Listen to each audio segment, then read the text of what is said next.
Hola, ¿qué tal? Bienvenido a este curso de lenguaje y comunicación 1. Ahora en esta ocasión partiremos de una pregunta.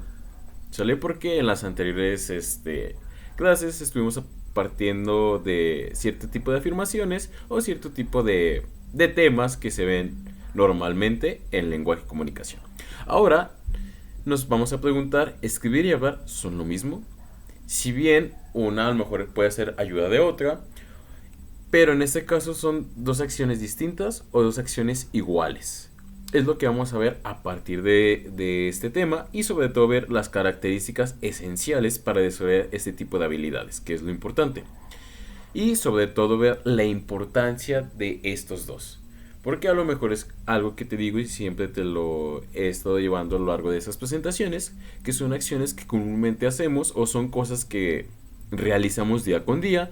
No obstante, te suele pasar que a veces carecemos de ciertas técnicas o habilidades para desarrollarlo de manera óptima. Y ese es el punto de este curso.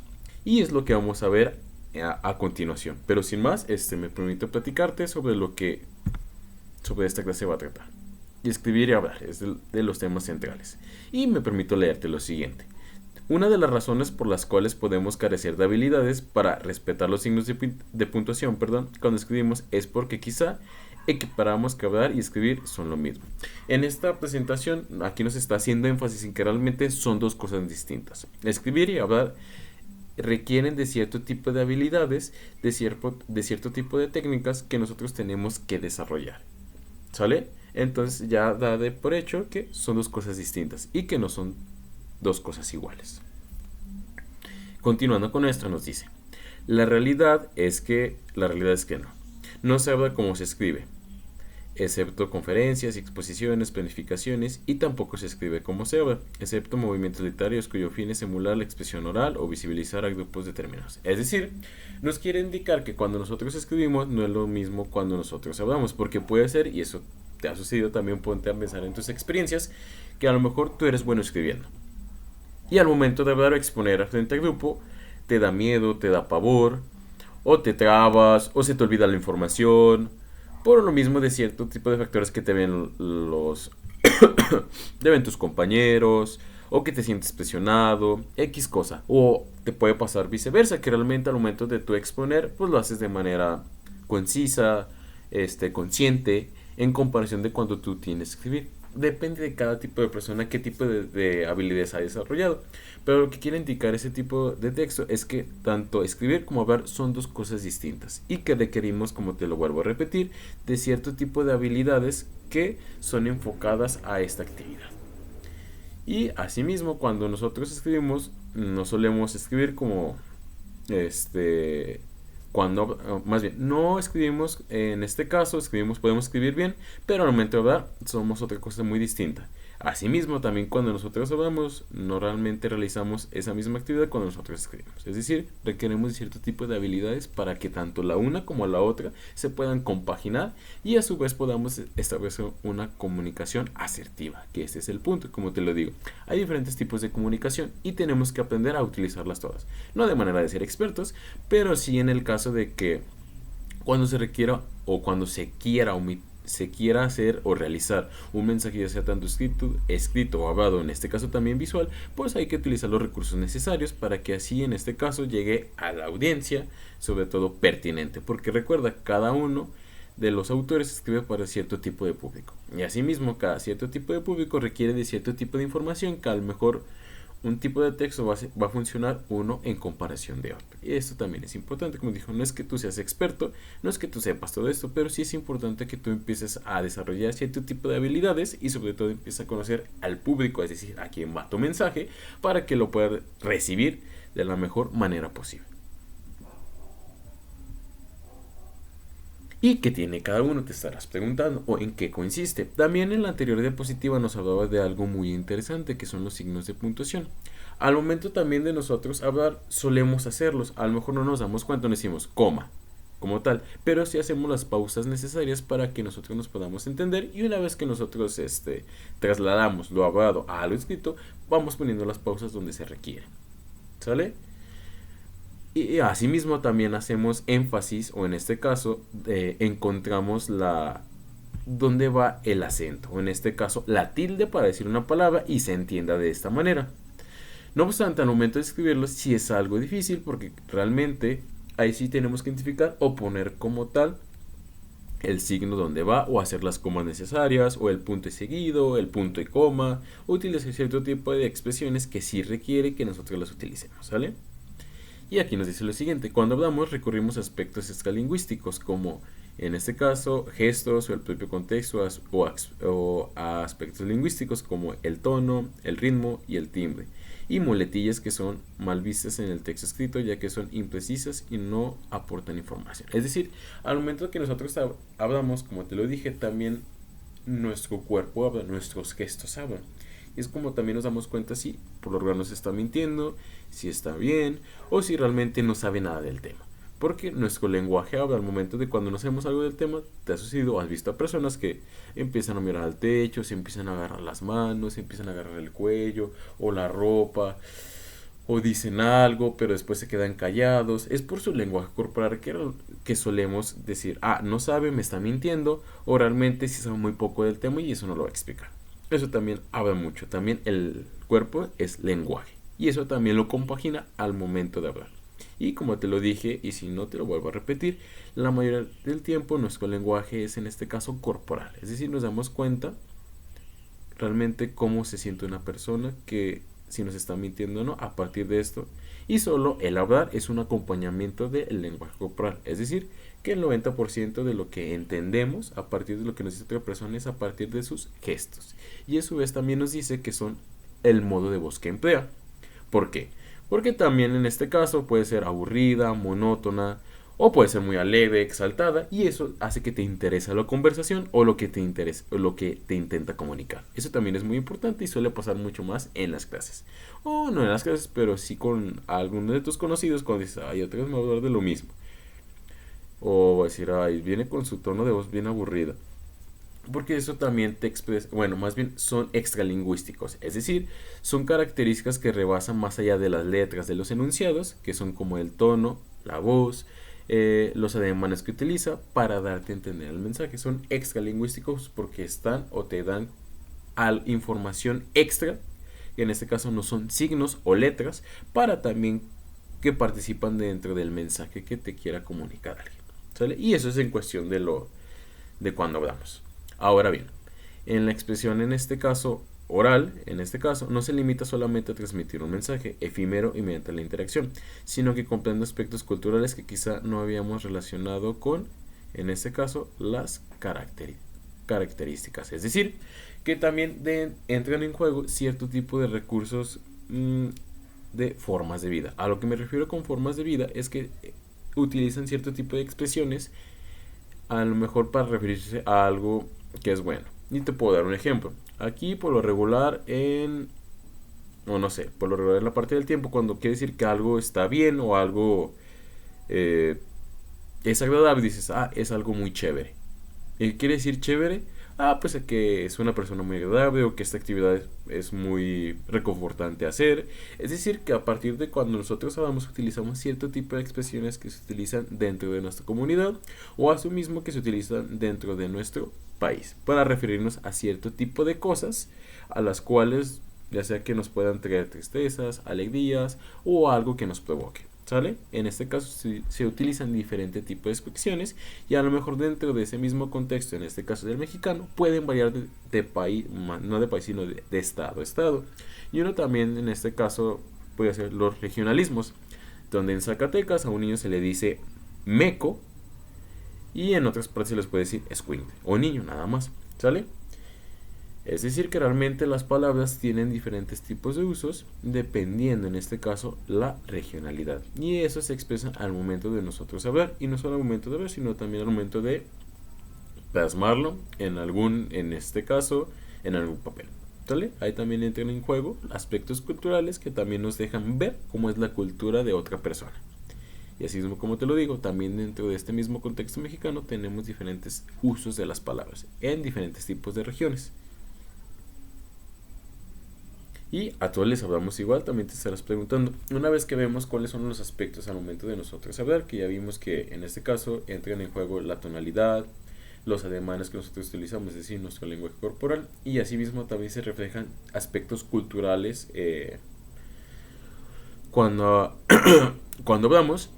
También en este caso nos dice lo siguiente: piensa en la forma en que hablas a tu mejor amigo o amigo. No es la misma con la que le hablas a tus abuelos ni como te diriges a tus docentes en la clase. Es decir, es como si tuviéramos diferentes tipos de personalidades, ¿no? A uno les hablas de una cierta manera, ya sea con, supongamos, con groserías o malas palabras, si lo quieres ver así. Y a otros les hablas de manera más calmada, más explicativa, y a otros más rotativos. Es decir, a cada quien le hablas de distinta manera conforme a lo que tú piensas que realmente te va a entender.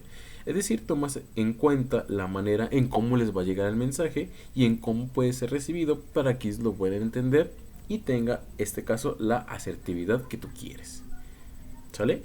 Y continuando nos dice lo siguiente: si tienes familiares o conocidos que te llevan varios años, incluso puede que desconozcan palabras o expresiones porque o bien cayeron en desuso o porque los objetos a los que hacen referencia han sido sustituidos por la tecnología. Es decir, como te lo dije en la anterior diapositiva, también entran en juego aspectos culturales. Es decir, en un cierto tiempo se utilizó una palabra, en este caso, y después, en los tiempos actuales, para lo mejor, para tu papá sigue utilizando ese tipo de palabra y tú le puedes decir: ay, eso es muy anticuado, papá, no lo digas. O tus amigos digan cierto tipo de palabra y digas: no, eso ya no está tan cool. A eso me refiero con ese tipo de expresiones y lo que nos está diciendo esta diapositiva. Que realmente conforme va pasando el tiempo, los significados o en este caso, los sentidos que utilicemos para nuestras palabras, para referirnos a, en este caso, a una acción, la que te acabo de decir, chévere, a lo mejor hoy en día ya no se utiliza. O la siguen utilizando, pero en este caso un cierto tipo de sectores, en este caso de mi edad, que son de los 28 o 30 años, que ya no somos tan jóvenes, para en este caso discriminar cosas que te hacen sentir bien. Y a lo mejor hoy la chaviza, como se les suele llamar, utilizan otro tipo de expresiones, como te lo digo, y que ya en un futuro a lo mejor ya van a ser del pasado o van a ser anticuadas. Y a lo que me quiero referir con esto es que conforme va pasando el tiempo se van utilizando otro tipo de expresiones, en este caso informales se les llamarían, para referirse a cierto tipo de cosas o cierto tipo de emociones que te causa algo o alguien. ¿Vale? Es decir, que no son estáticas, sino que van cambiando, o en este caso, como lo dice, las cosas a las cuales se referían han dejado de existir, o en este caso se las han dejado de tomar en cuenta. Y continuando con eso nos dice: sustituidos por la tecnología, como sucedió con el cassette y el Dixman. Es decir, si lo recuerdas, antes la música no era como tal en un CD, eran por medio de unos casecitos así cuadraditos, o en este caso también eran unos Discman en el cual lo introducías y conectabas tus audífonos y empezabas a escuchar. Y recuerda, eso ya no los podías recargar, antes utilizaban pilas y yo llegué a tener algunos de esos y eran muy divertidos en lo personal. Después llegó el CD y ahora posteriormente ya no utilizamos CD, ahora utilizamos en este caso memorias, ¿sale? Igual sigue utilizando algunos CD, pero la mayoría de las personas, o en este caso si has ido a un puesto donde venden películas o CDs, ya no te digo, sí, donde regularmente, perdón, venden CDs, ya no te venden como tal el circulito, que en este caso viene a ser el CD, sino que es una memoria donde hay múltiples canciones de tu artista favorito, o en este caso mixes. Es decir, que se ha avanzado tanto en la tecnología que se han ido innovando y sobre todo se han ido dejando cierto tipo de cosas. Música en Spotify, o hoy en día también utilizamos aplicaciones en las cuales ya necesitamos tener en nuestro celular algún formato, o en este caso alguna aplicación que nos de la cual podamos descargar música, sino simplemente está en la nube, en este caso Spotify o la aplicación que tú tengas, y la puedes escuchar hasta sin conexión en internet. O disquete, ahora se guarda la información en la nube, como te lo dije, es decir, cargando archivos en internet. Es decir, también que es importante que al momento de tu comunicarte, en este caso ya sea de manera oral o escrita, tomes en cuenta los cambios que ha sufrido el mundo, para que así, en este caso, como te lo digo, el público entienda tu mensaje. Son aspectos como que dices: ay, eso no es tan relevante, pero sí entra mucho en juego, porque el mensaje, si lo utilizas con cierto tipo de sentidos o palabras que se refieren a aspectos que ya no hay, no te van a entender. ¿sale? Tienes que ser, en este caso, utilizar un lenguaje en el cual ellos puedan entenderlo. Y aquí te damos un ejemplo. En este dato nos dice, por ejemplo, el movimiento literario de la Oda plasmó en sus escritos la forma de hablar en los adolescentes de la década de 1960. Es decir, utilizaban cierto tipo de literatura en la cual reflejaban el lenguaje cotidiano que utilizabas día con día. Un ejemplo, como te lo digo, puede ser que en un escrito se utilizan palabras como chévere, chido, o no manches, o en este caso puede ser Jesús del Huerto. Ese tipo de expresiones coloquialmente que utilizamos para hacer referencia a algo y que realmente te digo se tomarán como informales porque realmente los utilizamos en algo cotidiano y a su vez no lo utilizamos para hacer o pedir, en este caso a una autoridad, informarle algo o pedirle algo. Eso se llamaría aspectos formales porque se le está pidiendo a una persona de un cargo superior. Y en este caso se llama informales porque es lo que normalmente utilizamos para hablar con nuestros amigos o con nuestros familiares. Y a su vez, esto nos causa que tienen diferencias lingüísticas. ¿Pero qué es esto? Este tipo de diferencias lingüísticas se conoce como variación diacrónica, que bien puede darse entre generaciones o entre diferentes periodos históricos. Y en este caso tenemos variación diafísica como se concreta en el acto comunicativo. Y ahorita te lo explico a qué se refiere esto. Nos dice que hay diferentes tipos de variaciones, en este caso, diferentes formas de hablar o escribir, y dependen de cierto tipo de aspectos. En este caso, para no decirte lo diafísica o en este caso cierto tipo de palabras que a lo mejor no te pueden quedar entendidas, a lo que me quiero referir es que hay diferentes formas de expresarse y a su vez se enfocan en diferentes aspectos de las palabras o de las frases para que así haya un cambio al momento de expresarnos. Eso me quiero dar a entender cuando te digo físicas o en este caso diferencias lingüísticas. Es decir, se utilizan diferentes tipos de palabras y a su vez van cambiando conforme van cambiando, en este caso, las personas o el mundo para expresarse. Y cada una se enfoca en ciertos aspectos de los cuales ahorita te voy a mencionar. Y en este caso, primero comenzamos con que se dice, según el método empleado. Y es decir, el oral. Vas a ir a la fiesta de Chema, es decir, según el método empleado van a ir cambiando. Y una de esas es el oral. Si te fijas aquí está unido, vas a ir a la fiesta de Chema. Es decir, normalmente solemos decir que esa expresión está mal, pero no, realmente es una forma de una persona, si la has escuchado, en cómo aprendió el lenguaje. Y eso también que te quede muy claro. No hay lenguajes como, digamos, correctos o incorrectos, o una forma de hablar correcta y la otra incorrecta, sino que realmente lo que me quiero entender con esto, que cuando entran aspectos culturales, quiere decir que se le enseña una cierta forma de hablar, una cierta forma de expresarse, y no es que esté mal, sino son sus condiciones culturales, la cual desarrolló, y a su vez cuando vas a otra, muy diferente a la tuya, y lo escuchas y dices, ay, está hablando este tipo mal, pero también a lo mejor la tuya puede estar equivocada porque también puedes ir con otro tipo de cultura y te puedes decir, tu manera de expresarte está incorrecta. Es decir, que realmente, como te lo dije, entran aspectos culturales y no es que una sea mejor que la otra, sino que son diferentes formas de comunicarnos y que a su vez cualquiera de ellas es correcta. Lo importante aquí es que tú te des a entender y sobre todo transmitas el mensaje como realmente quieres que se entienda. Ese es lo importante. ¿Sale? Y a su vez también tenemos el escrito. Por medio de la presente extiendo mis saludos a usted. Es decir, tenemos dos diferentes maneras de expresarnos. Por una puede ser la oral, que es la manera informal, en la cual se suele decir que está equivocado o utilizamos palabras que normalmente entiende la gente. Y a su vez en el escrito utilizamos tecnicismos, es decir, palabras que se utilizan dentro de un cierto tema y a su vez que en cuanto las lees a persona las entiendes a qué se refieren o en este caso también utilizamos palabras que son más rimbombantes, es decir, que al momento de que nosotros que nosotros las escribimos o alguien las escucha, hace que el mensaje se vea de manera bella, es decir, una literatura estética. Maneja o en este caso hacemos énfasis en que el texto en cuanto lo escuchen o lo vean se vea bonito en este caso. ¿Sale? Aquí nos está diciendo la referencia que Por lo regular, lo oral lo solemos decir de manera más informal en comparación del escrito. Pero a su vez también esto puede pasar, no es que el escrito solo esté meramente para lo formal y el oral solamente para lo informal, no, puede ser de las dos en este caso, depende como te lo digo, en la situación en la cual te encuentres, porque también puede ser que lo oral lo tengas que decir en una conferencia y a su vez también manejes tecnicismos o un lenguaje también rimbombante en el cual realmente el mensaje sea tomado muy en cuenta. O en este caso también puede ser un escrito en el cual, como te le dije, el movimiento de la onda también hable como de manera informal.